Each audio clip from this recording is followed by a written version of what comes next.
हम लोग आज राहुल भाई और सुभद्रा ताई के साथ में हैं और हमारा अस्माकम जो स्टेज है, अस्माकम लाइफ यूनिवर्सिटी का, ये ब्यूटीफुल हमारे जो रियल ट्रेजर्स है हमारी लाइफ के, उसके साथ में सज गया है। और उसके साथ में हमारी सुभद्रा ताई और राहुल भाई यहाँ पे हैं और मैं उनको इनवाइट करती हूँ। We are very grateful to you.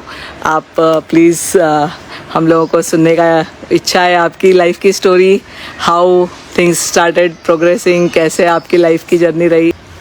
जैसे कि इन्होंने बताया वो तो बहुत ज़्यादा बता दिया। हम तो एक छोटा सा काम करते हैं, है ना, और हमने इस काम को चुना ही था, ऐसा कहना चाहिए। जैसे मेरी स्कूली पढ़ाई तो बहुत थी नहीं उस वक्त, लेकिन चूँकि मेरे को जब मैं मेरी संस्था में जब आई थी, मेरा शुरुआती संस्था का नाम था प्रयोग, आजकल वो एकता परिषद कहलाता है, और उसके संचालक थे पीवी राजगोपाल जी। उसका नाम कभी किसी ने सुना भी होगा। वो लैंड राइट्स के ऊपर और पीस के ऊपर, यानी कि इंटरनेशनल लेवल पे उनका बहुत नाम है, और उसके लिए उनको अवार्ड वगैरह भी है काफ़ी। तो उनके संस्था में जब आई थी तब उन्होंने ही अपने को ही शुरू किया, और उस शुरुआत के चलते मैं यंगस्टर को साथ में लिया था कि चलो मैं कर रहा हूँ तो तुम भी ये कर सकते हो और करो। तो हम लोग हमारे गांव से आए थे, तो हमको लगा था कि भाई नौकरी चाकरी तो कोई मिलना है नहीं, कम पढ़े लिखे हैं, 8वीं 10वीं 11वीं, क्या नौकरी मिलना। और उस समय भी आज जैसी रिसेशन की स्थिति ना, उसी समय भी ऐसी रिसेशन की स्थिति थी। मैंने कि 1980-87 की मैं जो बात बता रहा, आज भी बच्चे परेशान है ना, वैसे उस वक्त भी बच्चे परेशान थे। तो हमको लगता था कि कुछ छोटा मोटा काम मिल जाए तो हमको अच्छा रहेगा कि अपना 2 रोटी का पूर्ति हो जाए, तो कोई दिक्कत नहीं। तो इसलिए हम उस संस्था में आए थे, और संस्था में हमको यही सब बताया गया ना कि देश चलता कैसे है, उसका आधार क्या है, और किसके लिए वो देश चलाया जाता है, या वो आधार किसके लिए बनाया गया है। तो कुल मिला के ह्यूमन बीइंग के लिए, है ना, एक मानवता जीवित रह सके उसके लिए। तो ये हमारे को स्कूल में तो नहीं मिला था ऐसी ज्ञान जो है, और वहाँ मिला तो हमको लगा कि काश ये हमको स्कूल में मिली होती। तो आज जो हम 18-20 साल हो गए हैं, हम ये काम तो 10-12 साल और 15 साल में ही शुरू कर सकते थे, लेकिन चूंकि वो मिला नहीं तो ठीक है, देरी हो गई, लेकिन अभी भी समय है। तो उस हिसाब से हम लोग बिल्कुल, हमारा जो गुरु थे वो कहते थे कि जो अंतिम व्यक्ति है ना, अब यहाँ पर गांधी को लाना मुझे नहीं लगता है कि लाना चाहिए कि नहीं। गांधी जी ने कहा था ना, जब भी आप किसी के विकास की बात करेंगे या खुद की भी विकास की बात करेंगे, तब आप उस व्यक्ति को याद करना जो बिल्कुल लो लेवल पे है, अंतिम स्टेज पे खड़ा है, उसी को ध्यान में रख के आप कुछ योजना बनाना, उसका भी कुछ भला होगा, उस करने में आपका भी भला होगा। ये जो मूल सिद्धांत है, और उसी के आधार पर संविधान है, अब देश है, और चलाने वाले लोग उसी को आधार मान के चलाएंगे, उनके लिए, मानवता के लिए, कुल मिला के बात है। तो हमको काम क्या करना था उस संस्था में? हमको काम इतना ही करना था कि गांव में जाना, और गांव के जो गरीब आदमी है उसकी क्या तकलीफ है उसको सुनना, और वो जो कुछ भी तकलीफ बताए उसमें से तुम क्या मदद कर सकते हो उतना उसके लिए कर देना, है ना। बस इतना सा काम था, एक तरह की एडवोकेसी टाइप काम था कि उनकी कुछ समस्या को सुना, और अपने देश में चूंकि सरकार तो तभी थी, और उस सरकार के सामने, एडमिनिस्ट्रेशन के सामने बात को रखना, भाई गाँव वाले ये कह रहे हैं, उनकी ये समस्या है, उसको आपको डील करना, बस इतना सा काम है। अब इतना करने में तो एडमिनिस्ट्रेशन करता नहीं था, तो उसके लिए एक मास मोबिलाइजेशन ना, कि हम कहने से तो उसको लगता है कि तुम कह रहे हो, तुम क्यों, वो जिसकी जरूरत है वो कहना चाहिए ना। तब वो जिसकी जरूरत है वो अगर कहने जाएगा, तो अकेला कहने जाएगा तो कोई सुनने वाला नहीं है। ये तो मतलब आज से बहुत पहले की ही बात है, कहना चाहिए, जब से मानव की उत्पत्ति हुई है, और मानव जब से सिविलाइजेशन में आया है, तभी से उसका ऐसा है कि वो आसानी से सुनने वाला नहीं, अपनी बात को ज़्यादा सुनता है, दूसरे का कम। तो वो उस तर्ज के कारण ये मास मोबिलाइजेशन, फिर उसमें फिर सब लोग साथ मिल के जाओ और एडमिनिस्ट्रेशन को आग्रह करो या निवेदन करो, या ऐसा प्रेशर भी डालो, एक प्रकार से ऐसा भी हो सकता है। तो वो नॉन वायलेंस के हिसाब से अपन को काम करना था, और वैसे ही करते करते हम इतने पक्के हो गए। मतलब मैं बिल्कुल गांव की लड़की हूँ, मैंने कभी ट्रेन नहीं देखी थी। ट्रेन का नाम तो सुना था, पढ़ाई में 10वीं 11वीं पढ़े थे तो ट्रेन तो सुना था, लेकिन हमने ट्रेन देखे नहीं थे, ट्रेन में चढ़े नहीं थे, है ना। और हमारा जो इलाका है वो बस का हुआ करता था, और हम तो गांव से बाहर जाते ही नहीं थे। गांव और हमारा जंगल और हमारा खेत, इतना ही में हम सीमित रहते थे। तो मैं बिल्कुल गांव की लड़की हूँ और मैं जब उस संस्था में आई तो मैंने सोचा कि यही मेरे लिए परफेक्ट जगह है। मुझे जो चाहिए था वो यही जगह है जहाँ पे मैं आ गई हूँ, अब मुझे इसको छोड़ना नहीं। तब मैंने कुछ नहीं सोचा कि मेरा क्या होगा, मेरा परिवार का क्या होगा, कि मेरा भविष्य का क्या होगा, कुछ नहीं। जो मेरे गुरु ने निर्देश करते थे, ट्रेनिंग देते थे कि कैसे गवर्नमेंट ऑफिसरों के सामने जाके कैसे बात करना है, और बाकी जो छोटे मोटे बाबू वाबू वगैरह होते हैं उनके साथ कैसे कोर्ट कचहरी में कैसे बात करना है, उसके लिए थोड़ी पढ़ाई भी करनी है। तो क्लास में जाके पढ़ाई, हमारे पास बहुत किताबें प्रोवाइड करते थे और हमको ट्रेनिंग भी देते थे और भेजते भी थे, यहाँ जाओ बात करके आओ, वहाँ जाओ। तो ऐसे करके हम ऐसे बात करने में पक्के हो गए, है ना, मतलब कॉन्फिडेंट हो गए एक तरह से। और वो करते करते हमको मेरे जो गुरु हैं उन्होंने कहा कि तुम जो है अब एक टीम को लीड करोगी। मतलब हमारे जैसे तो बहुत महिलाएं थी उस समय, हम बिल्कुल 20 साल के 21 साल की लड़कियां थी ना, खूब यंग लड़कियां। तो हम लोग, हमारे संस्था में 70 लड़कियां थी, आदमी तो थे ही लेकिन लड़की ही 70 थी। तो 70 को उन्होंने ऐसा ट्रेंड किया कि हर 70 लड़कियां लीड कर सकती है पूरी चीज़ को। इतना ट्रेंड किया उन्होंने, 3-3 महीने की ट्रेनिंग होती थी, बीच में 1-1 हफ्ते की होती थी कि कैसे चलना है, कैसे जीना है, संविधान को कैसे पढ़ना है, चीज़ों को कैसे देखना है, दुनिया में क्या चीज़ है, हमारे देश में क्या है, पूरा टोटल एक कहना चाहिए ना कि आपको वो बिल्कुल पढ़ा दिया कि आपको ये करना है। तो हम 70 लड़कियां, हम किसी बड़ी टीम को या छोटी टीम को, किसी भी टीम को हम लीड कर सकते थे। और चाहे वो प्रधानमंत्री हो, चाहे वो राष्ट्रपति हो, चाहे गांव का एक गरीब आदमी जिसको पता नहीं, उसके साथ हम खड़े के कैसे बात कर सकते हैं, बड़े के साथ बड़े जैसा, छोटे के साथ छोटे जैसा। तो वो हमको इतना ट्रेन किया ना, तो उसके लिए तो मैं कितना भी कहूँ तो मैं उसको अदायगी नहीं कर सकती, उन्होंने ट्रेन किया। तो वो करते करते फिर हमको हमारे गुरु ने कहा कि आप एक टीम को लीड करोगी और मालवा निमाड़ जाओगी, है ना। मालवा का नाम हमने सुना ही नहीं, है ना, ये मालवा क्या होता है। तो कहे मालवा में इतने जिले होते हैं, फिर मालवा क्यों कहते हैं, बोले नहीं वो ऊंचाई पे है और कुछ नीचाई पे है, तो नीचे वाले को निमाड़ और ऊपर वाले को मालवा, कुछ पता नहीं। और मैं 2-3 लोगों को साथ में लेके मैं इंदौर में आई थी, माचला है यहाँ पे, गांधी संस्था है, और वहाँ पे हमारी ट्रेनिंग हुई। और उसके बाद में मेरे को कहा गया कि ये फलाने बच्चे हैं, मतलब तवलई में स्कूल है, वो आदिवासी बच्चे, भील आदिवासी बच्चे, तवलई में स्कूल के बच्चों के साथ मुझे उनके घर जाना था। तो मैं गांधीयन स्रोत से ही इस इलाके में आई थी, और हमारे जो काम है प्रयोग का कहना चाहिए एकता परिषद, उस काम को फैलाना था।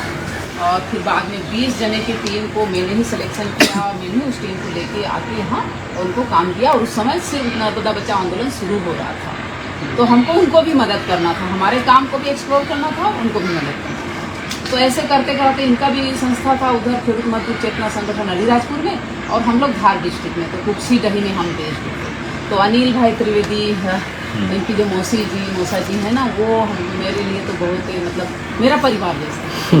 तो उस समय तो काशीनाथ जी जिंदा थे, उनके पिताजी, तो वो हमको बहुत प्यार करते थे और बहुत घर में बेटी जैसे ट्रीट करते थे। तो उनके सहारे से, चूँकि अब हमारा घर, हमारा परिवार हम सब छोड़ के आए थे, तो हम ऐसे लोगों के सानिध्य में हम लोग अपने आप को सर्वाइव करते थे। वैसे आप कौन से एरिया से थे? छत्तीसगढ़ की कांकेर जिले की हूँ। अच्छा। अभी कांकेर जिला हो गया, लेकिन उस वक्त तो छत्तीसगढ़ बना ही नहीं था, वो मध्य प्रदेश का ही पार्ट था, और बस्तर जिला कहलाता था, एक ही जिला होता था पूरा। वो 3 जिला में अभी डिवाइडेड हुआ है, नारायणपुर और कांकेर और जगदलपुर, तो वो सब एक ही जिला था।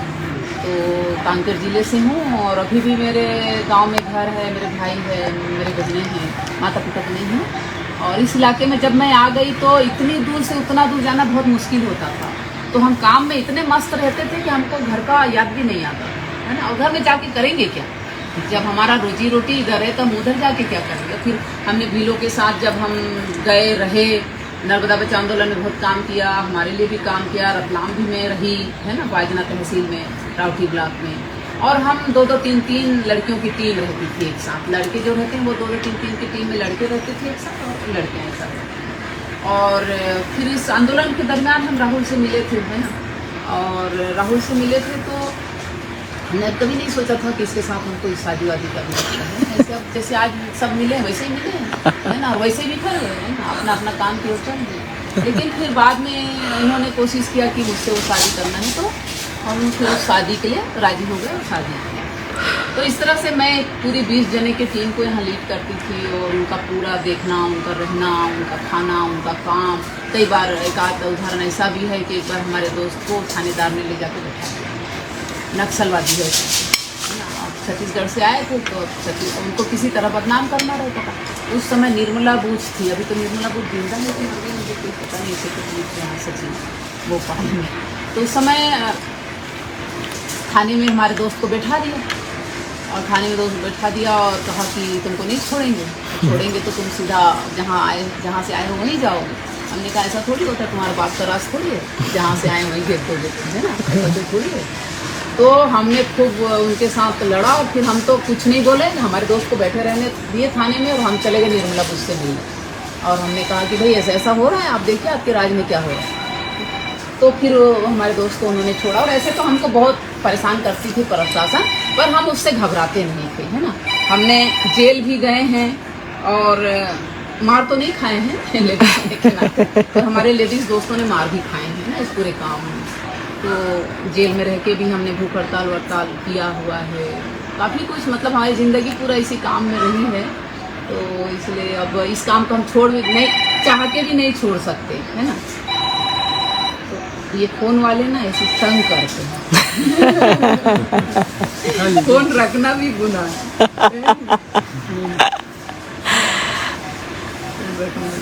तो ये काम में क्या है कि हाँ जरूर टफ तो है ना, लेकिन अगर आप सोच लेते हैं कि यही करना है तो कोई टफ नहीं है।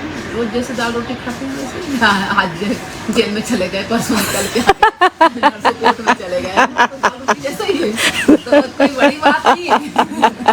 हेबिचुअल है ना, आज का दाल अच्छा नहीं लगा, अरे ये जेल अच्छी वहाँ के जेल में सूखी रोटी देते थे, ऐसे ही क्या है ना। अगर सहज मान ले तो लोग तो ये कहते साले डंडा लगाएंगे ना जेल भेज देंगे, सब तुम्हारी नानी दादी याद आ जाएगी, वो इंसान घबरा जाता है। वो कहते कि भेज दे साला, यहाँ भी रोटी खा रहे हैं वहाँ भी रोटी खा रहे हैं, है ना।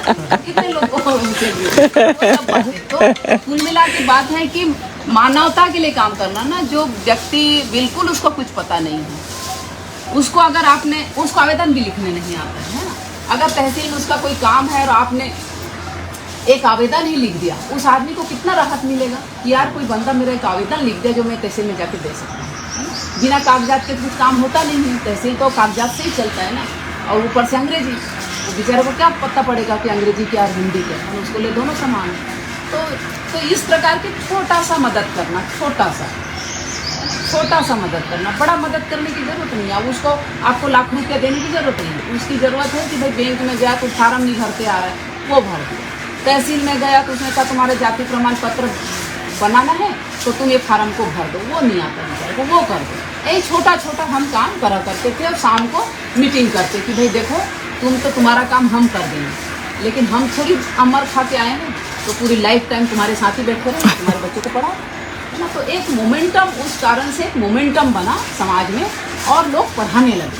और लोग जब पढ़ाने लगे तो आज देखो पढ़े लिखे बच्चों का अंबार लगा है, जॉब नहीं है ना।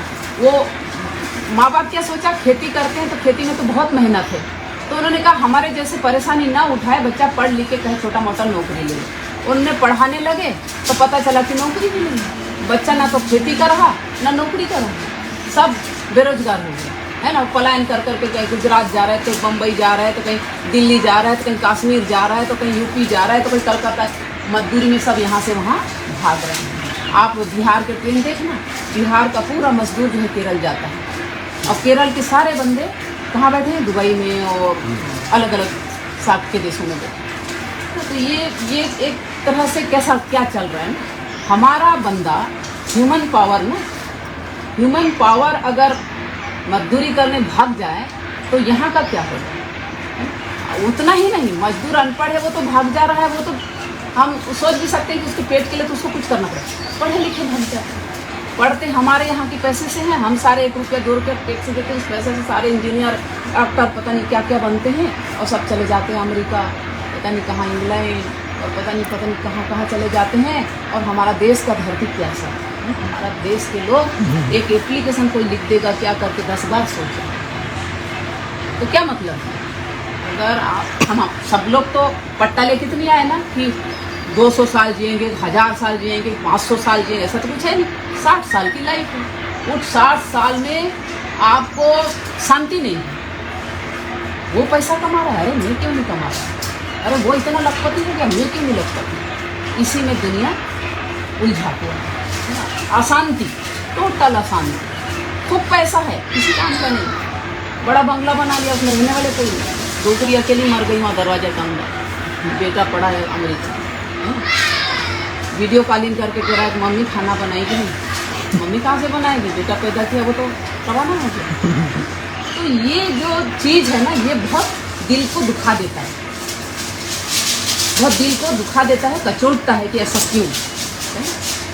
तो यही बात है, अगर कोई के पास सेंसिटिविटी किसी बात के लिए अगर नहीं है तो वो लाया नहीं जा सकता, वो तो खुद ही से फीलिंग से लाना पड़ता है। या संगति से भी होता है, कोई ऐसा फ्रेंड सर्कल भी वैसा है जो उसको ले जाता है।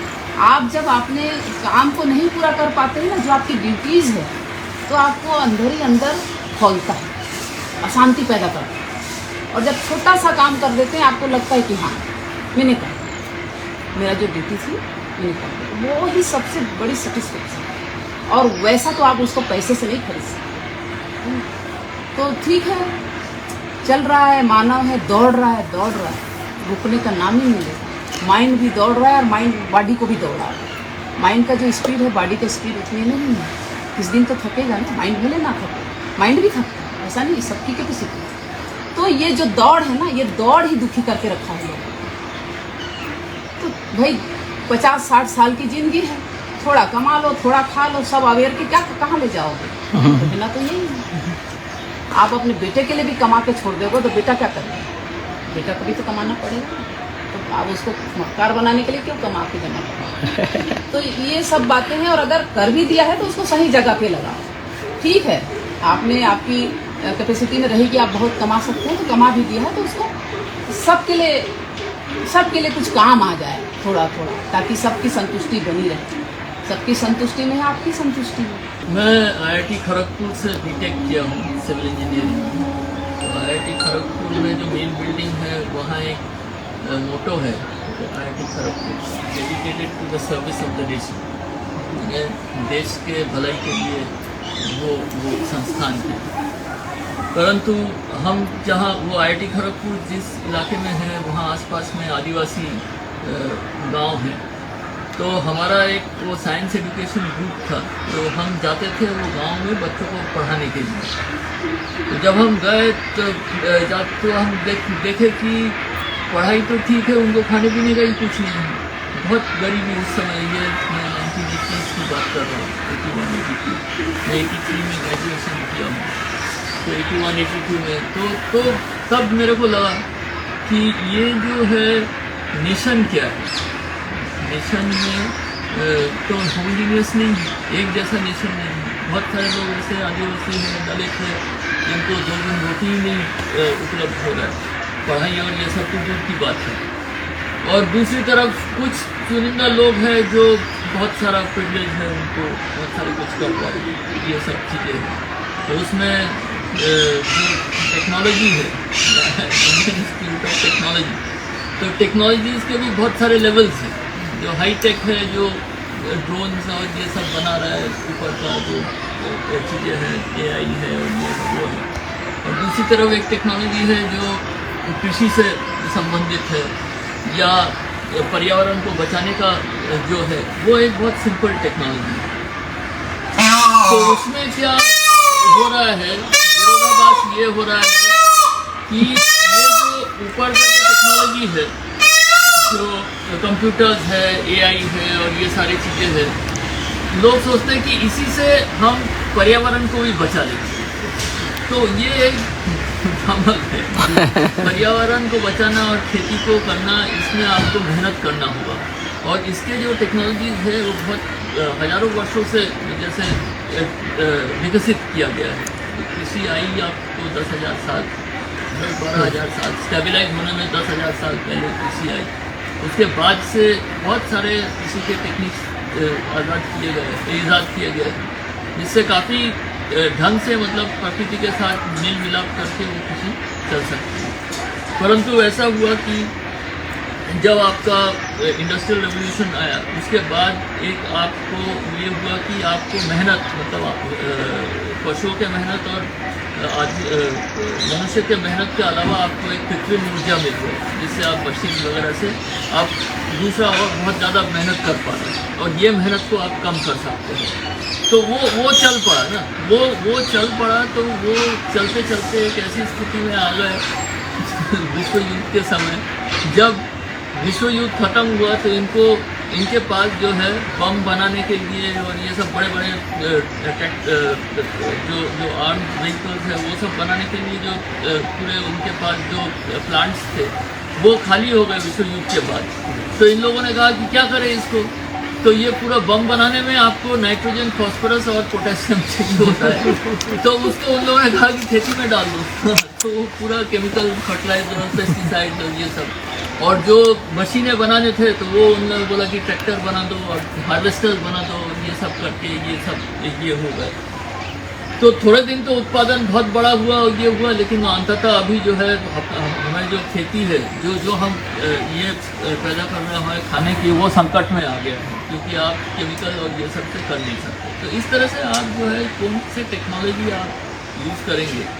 और दूसरी बात यह है कि जो यूएस जैसे देश है या यूके जैसे देश है, यहाँ अभी 1% लोग भी खेती नहीं करते, बाकी 99% जो है ये मैन्युफैक्चरिंग और सर्विसेज और इस सब में आ गए। तो उन लोगों ने हमको लूट के ये सब तो कर लिया, मतलब जितने भी थे कॉलोनीज थे, ये जो अमेरिका है और यूरोप के देश है, ये पूरी दुनिया को लूट के अपने यहाँ ऐसी व्यवस्था कर ली कि आप जो है खेती में बहुत कम लोग रहेंगे, बाकी सब उसमें रहेंगे। लेकिन हमारे जैसे देश जो भारत है, जहाँ आज भी 60% लोग खेती में हैं, हम किसको लूटेंगे? हमको हमारे ही जो लोग हैं उनको लूटने का अलावा कोई है नहीं, क्योंकि अमेरिका को तो हम लूट नहीं सकते या यूके के हम लूट नहीं सकते। तो यहाँ ऐसी स्थिति बन रही है जो सोचा बता रही थी कि लोगों के पास अभी वहाँ मतलब इतने सारा लोग हैं वहाँ पे, लेकिन वो कुछ काम करने के लायक रह नहीं गए। खेतियाँ छोटी हो गई, उसमें भी ये सब केमिकल और ये सब डाल के और ये सब चल रहा है। तो ये और पर्यावरण खराब हो गए, पानी की कमी है, उत्सर्जन हो रहा है, ये एक नई बीमारी आ गई। आप उत्सर्जन कभी भी आप ये करो तो उसमें से कार्बन डाइऑक्साइड और अन्य गैसों का उत्सर्जन हो रहा है और ये सारी चीज़ें हैं। तो इसीलिए मतलब मेरा जो है, मैं जब पहली बार आया कुछ संपर्कों के माध्यम से मैं इधर आ गया अलीराजपुर में आदिवासियों के बीच में। तो वहाँ मैंने देखा कि उनकी जो ज़िंदगी है ना, वो प्रकृति आधारित है और उनकी एक बहुत अच्छी खूबी मेरे को लगा कि वो इकट्ठा नहीं करते, धन इकट्ठा नहीं करते। उनके अपने जो रीति रिवाज है उसमें ही है कि 4-5 साल में आपने खेती वगैरह से जो भी कमाया वो फिर आपको एक पूरे उत्सव मना के पूरे कम्युनिटी को खिला देना है, ताकि आपके पास ऐसा ना हो कि जो हमारे समाज में होता है ना, आपके पास धन आ गया तो फिर आप उस धन को और बढ़ाने का सोचते हैं और नए कुछ ईजाद किया, कुछ किया, उससे से कैसे बढ़ेगा। लेकिन इनकी जो समाज है आदिवासी समाज, इसमें ऐसा नहीं है।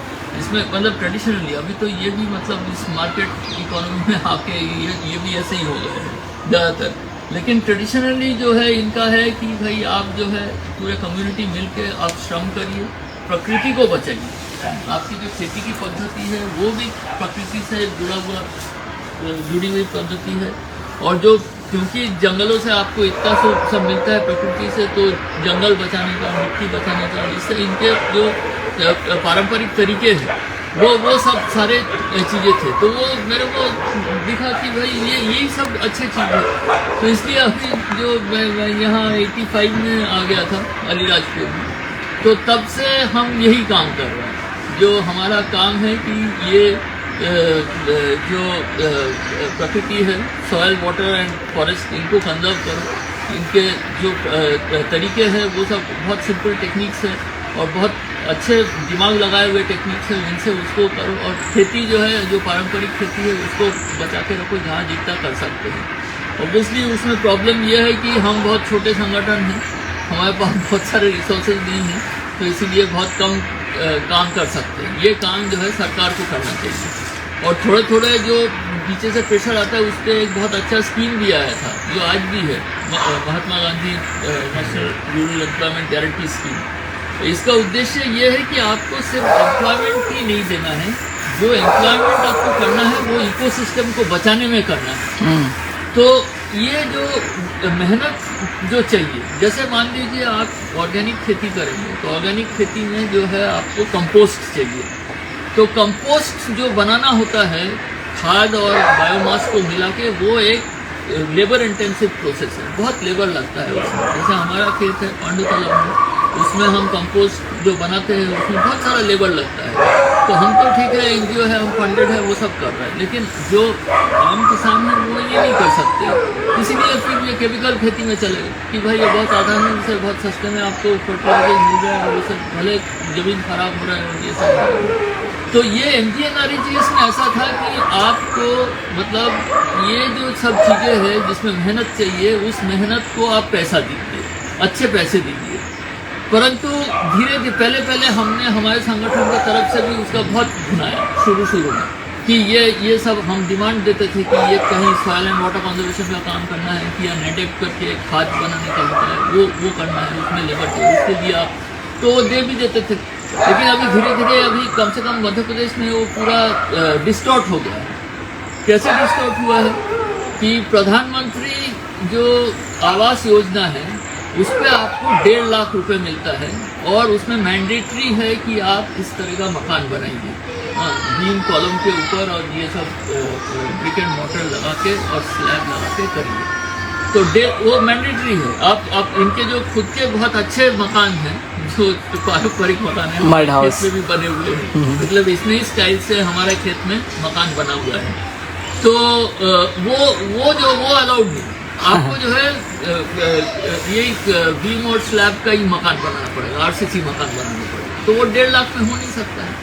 तो वो क्या करते हैं कि MGNREGA से और 1 लाख दे देते हैं।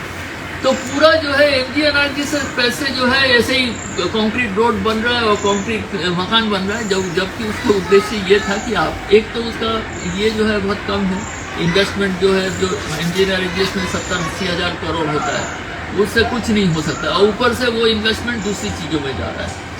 तो जैसे मैंने कहा कि हम तो बहुत छोटे संगठन हैं, हम बहुत कुछ नहीं कर सकते, मतलब हम करें जब तक करें। अभी तो इन लोगों ने ऐसा हो गया है कि इस तरह का ज़्यादा कुछ करने जाओ तो जेल में डाल देते हैं। तो जेल में तो ठीक है, मतलब जेल की समस्या ये है कि आप जेल में गए और आ गए, लेकिन आपके ऊपर एक केस लग जाता है, तो फिर उस केस को आपको लड़ना होता है।